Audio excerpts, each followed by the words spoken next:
Assalamualaikum dear students. I hope you are all fine. Welcome to your maths class of grade 5. Students, open up page number 13.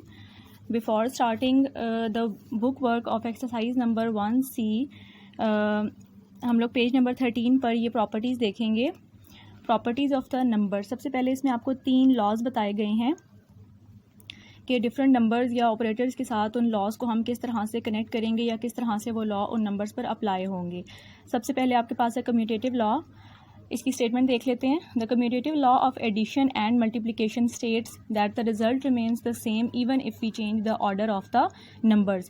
के commutative law हमें ये कहता है कि अगर आप नंबर्स का ऑर्डर चेंज कर दें, ठीक है, तो आंसर आपके पास क्या रहेगा, सेम ही रहेगा. यहाँ पे आप लोग देख सकते हैं कि ये ऊपर इन्होंने इक्वल के एक साइड पे 20 पहले लिखा हुआ है और 16 बाद में है, और 16 अगर पहले लिख दें और 20 बाद में लिख दें और इन नंबर्स को ऐड करें तो आंसर दोनों सूत्रों में आपके पास 36 ही आएगा. ठीक है, इसी तरह से मल्टीप्लिकेशन में भी यही बात होगी.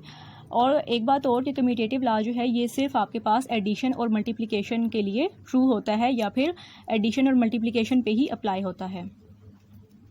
The second one is associative law.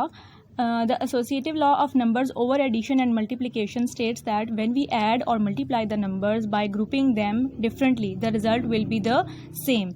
कि associative law में भी आपके पास पहली बात ये कि ये addition और multiplication के लिए true है, ठीक है, और अगर आप उसमें जो नंबर्स आपको गिवन है इसमें 3 नंबर्स आपके पास इंक्लूड होते हैं या 3 टर्म्स इंक्लूडेड होती हैं, और अगर आप उनका ऑर्डर चेंज कर दें, ठीक है, उनको सॉल्व करने का या उनके ग्रुप्स आप बना दें तो आपके पास आंसर वही आएगा जो कि पहले वाले ग्रुप का था. जैसे यहाँ पे एडिशन वाले में अगर आप देखें तो 3 नंबर्स हैं 9, 10 और 8. इसमें इन्होंने क्या किया हुआ है कि पहले इन्होंने 10 और 8 का ग्रुप बना के उसको सॉल्व किया हुआ है और दूसरे वाले में उन्होंने 9 और 10 का ग्रुप बनाया हुआ है. ठीक है, ग्रुप्स डिफरेंट हो गए हैं लेकिन आंसर आपके पास इसको सॉल्व करेंगे तब भी 27 आएगा और इसको सॉल्व करेंगे तब भी 27 ही आएगा.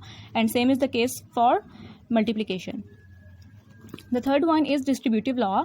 If A, B and C are 3 numbers, the distributive law of multiplication over addition states that, ठीक है, कि इसमें भी आपके पास क्या चीज़ यूज़ हो रही है, मल्टीप्लिकेशन ओवर एडिशन. ठीक है, बेसिक चीज़ इसमें आपके पास क्या यूज़ हो रही है, मल्टीप्लिकेशन. ठीक है, अच्छा जी, यहाँ पे इसकी स्टेटमेंट अगर हम देखें तो आपके पास ये लिखा हुआ है A मल्टीप्लाइड बाय, अब A, B और C कोई भी नंबर्स हो सकते हैं, इसी तरह के कोई नंबर्स होंगे, ठीक है, जैसे कि 1, 2, 3 डिजिट्स होंगे.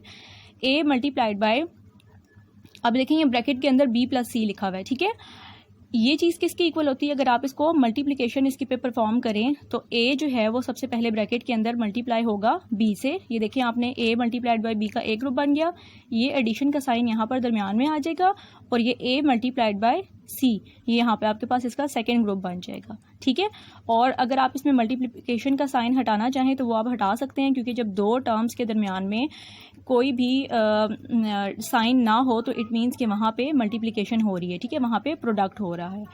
तो ये आपके पास तीनों लॉज थे. ठीक है, इनको फिर अभी हम बुक वर्क में देखते हैं कि वहाँ पे इससे रिलेटेड क्वेश्चन है. स्टूडेंट्स, पेज नंबर 14 पे आप लोग एक्सरसाइज नंबर 1C का बुक वर्क है, इसको स्टार्ट करते हैं. Question number 1, fill in the blanks.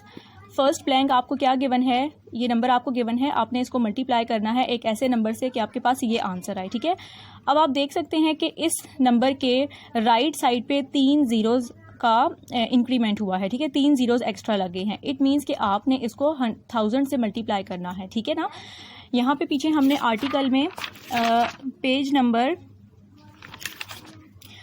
9 पर हमने ये बात पढ़ी थी कि आपके पास ये देखिए, जब हम मल्टीप्लिकेशन परफॉर्म करते हैं 10, 100 या 1000 से, तो जितने नंबर ऑफ़ द ज़ीरोज़ इसमें ये यहाँ पे इंक्लूडेड हैं तो उतने ही नंबर ऑफ़ द डिजिट्स जो है वो ये नंबर, ये जो ओरिजिनल नंबर है जिससे आप मल्टीप्लाई कर रहे हैं, ये लेफ़्ट साइड पे मूव करेगा और राइट साइड पे जो ब्लॉक्स खाली हुए हैं वहाँ पर वो ज़ीरोज़ आ जाएंगे. ठीक है, तो यहाँ पर वही चीज़ यूज़ हो रही है. इट मीन्स कि आपने इस नंबर को 1000 से मल्टीप्लिकेशन इसकी करनी है.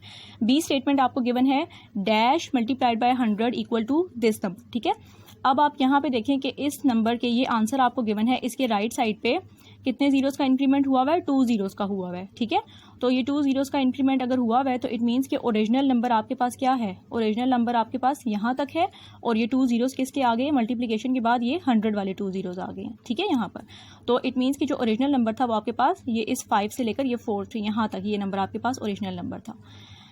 सी स्टेटमेंट है, 45,200 multiplied by 20 equals to dash. ये सिंपल आपने मल्टीप्लिकेशन परफॉर्म करनी है। इस नंबर को ऊपर रखें, इसको नीचे रखें और मल्टीप्लिकेशन परफॉर्म करेंगे तो इस तरह से ये आंसर आपके पास आ जाएगा। ठीक है, डी स्टेटमेंट है if this number is divided by 10 the remainder is dash. ठीक है, अगर आप इस नंबर को हाउस बनाकर अंदर रखें, ठीक है, डिवाइड करें 10 से, तो आपके पास नीचे जो रिमाइंडर होता है, जो एंड पे बच जाता है, वो क्या आएगा, वो 5 आएगा। ठीक है, इसको स्टूडेंट्स आपने खुद सॉल्व करके चेक करना है। ठीक है ना, सॉल्व करेंगे तो आपको पता चलेगा कि क्या रिमाइंडर आएगा।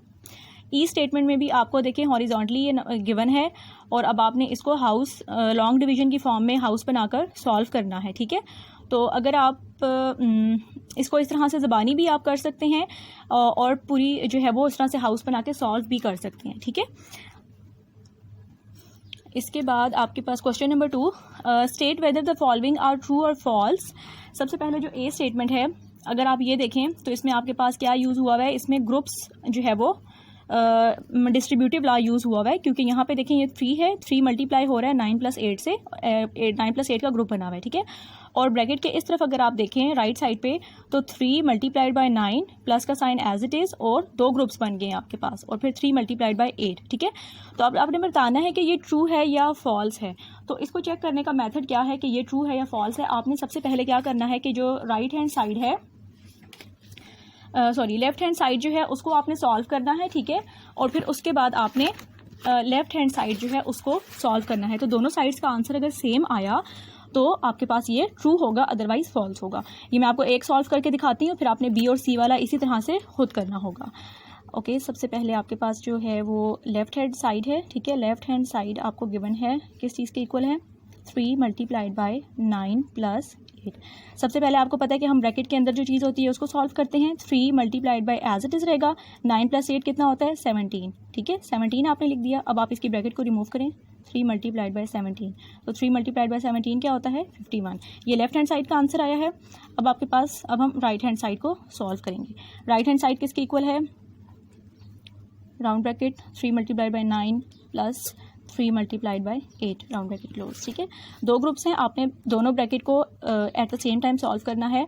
राउंड ब्रैकेट है, सेम ब्रैकेट है। ठीक है, 3 9s क्या होता है, 27 प्लस एज इट इज़ रहेगा, 3 8s क्या होता है, 24।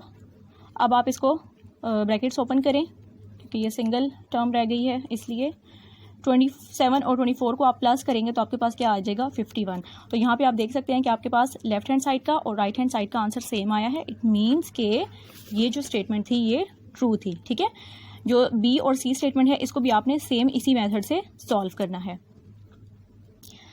Okay, D statement, associative law is true for subtraction. अभी हमने पीछे आर्टिकल में पढ़ा था कि associative law is only true for addition and multiplication, so this statement is false. यहाँ पे आप क्या लिखेंगे, फॉल्स लिखेंगे। ई स्टेटमेंट है, dividing 2 numbers always leaves a remainder, कि जब आप 2 नंबर्स को डिवाइड करते हैं तो हमेशा रिमाइंडर रहता है, नहीं। कुछ केसेस ऐसे होते हैं जिसमें रिमाइंडर रह जाता है और कुछ ऐसे होते हैं जिसमें वो नंबर कम्प्लीटली डिवाइड हो जाता है। तो so this statement is also false. Now student, question number 3, select the correct answer from the given options. अब आपको ऑप्शंस दिए हुए हैं, आपने उनमें से चूज़ करना है that which one is the correct one. Statement A आपको गिवन है दिस, इसको आपने डिवाइड करना है 100 से। अगर आप इसको सिंपल डिवाइड करेंगे रफ वर्क में, ठीक है, इस तरह से लॉन्ग डिवीजन की फॉर्म में हाउस बना के डिवाइड करेंगे तो आपके पास आंसर जो है वो 1000 आ जाएगा। ठीक है, ये आपने सॉल्व करके चेक करना है, तब आपको पता चलेगा कि करेक्ट ऑप्शन कौन सा है। सो इसमें ये ए वाली स्टेटमेंट का डी ऑप्शन 1000 करेक्ट है। बी स्टेटमेंट है, the smallest 6 digit number multiplied by 100 gives.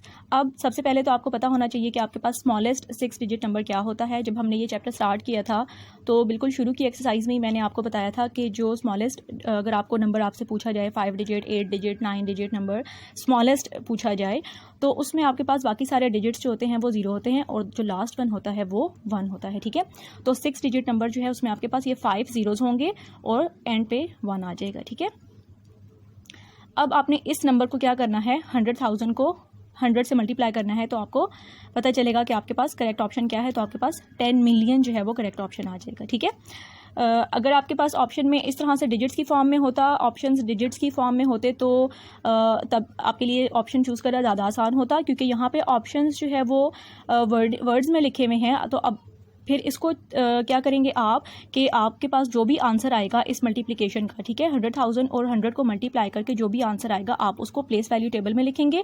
और जब आप प्लेस वैल्यू टेबल में लिखेंगे तो आपको ईजिली पता चल जाएगा कि आपके पास आंसर जो है वो कितना आया है, ठीक है। सो आंसर क्या था, करेक्ट 10 मिलियन आएगा, बी ऑप्शन करेक्ट है।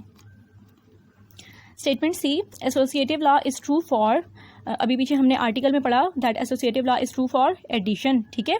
और ये देखें आपके पास यहाँ पर डिवीजन, सब्ट्रैक्शन और एक्सपेंशन गिवन है, ठीक है। तो इन तीनों में से कोई भी ऐसा नहीं है ऑपरेशन जो कि एसोसिएटिव लॉ के जिसके लिए ट्रू हो। सो एडिशन जो है वो ये ऑप्शन इसका करेक्ट है, ठीक है। डी आपके पास स्टेटमेंट है 5694 डिवाइडेड बाई 13। सिंपल स्टूडेंट, आपने जिस तरह से एक्सरसाइज में डिवीजन परफॉर्म की है आपने उसी तरह से इसको डिवाइड करना है तो आपके पास आंसर आ जाएगा, ठीक है। जो क्वोशंट आएगा ना ऊपर हाउस के ऊपर वो आपके पास इसका आंसर होगा और इसका आंसर आपके पास ये सेकेंड वाला ऑप्शन 438 आता है। ई स्टेटमेंट में आपको ये नंबर गिवन है, आपने इसको सिंपल 24 से मल्टीप्लाई करना है। तो ये भी आपने एक्सरसाइज में ऑलरेडी ये कर चुके हैं, तो इसको भी आप मल्टीप्लिकेशन जब परफॉर्म करेंगे तो ये सी जो ऑप्शन है ये इसका करेक्ट आंसर होगा। स्टूडेंट्स, यहाँ पे एक्सरसाइज नंबर 1C हमने कंप्लीट कर ली है। इसका बुक वर्क, इसकी जितने भी क्वेश्चंस थे, वर्ड प्रॉब्लम्स, आई होप आपको ये एक्सरसाइज अच्छी तरह से समझ आ गई होगी और आपने इसको अपनी शीट्स पर खुद से प्रैक्टिस भी किया होगा। थैंक्स फॉर वॉचिंग स्टूडेंट्स, अल्लाह हाफिज़।